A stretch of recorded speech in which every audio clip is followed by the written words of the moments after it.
So the first topic is the unique adhesive properties of Omega Skin. Now, most brands out there have two features on the adhesive. They have air egress and repositionable, which means the material slides, and if you get bubbles, you can press them away. Now, Marco, when you guys made Omega Skins, you actually took out the air egress feature and just left the repositionable feature. Why is that?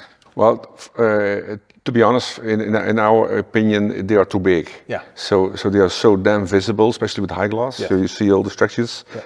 and sometimes we got complaints for that. Yeah. So if you change them and they make those air channels very thin, like they are nearly invisible, it still works, but you don't have any visible lines or whatever.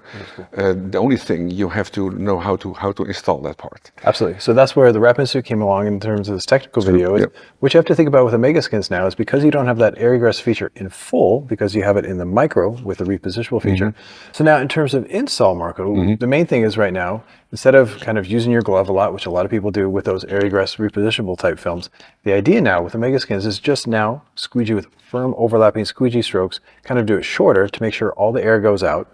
If you do get bubbles, they still mostly come away, which is cool. True. And almost you want to install it like PPF and tin. True. You know, the whole thing is because they are tinier, you cannot spread the whole air out completely. So you have to do that. If it's too much, it cannot go in the channels. So you have to do it overlapping and with enough pressure, and then there's no big deal at all, actually. Then you're good to go. And I think a good final tip too is, other than squeegeeing like that, is just when you're done with, say, a hood or a fender, take your heat gun and just do kind of a slow check. Fix it a little bit, And if you see any air, press it out. And if you do have a bubble, don't try to make it smaller, because there's not those big air channels that will eat it. Take a tiny hole with the air release pin and then push it out, and then you're good to go. But for the most part, it works like a standard film, but again, you just have to squeegee a little different. Minor tweak, but the payoff is no channel collapse, which paint like fender, which is great. So with that, let's get to the next topic.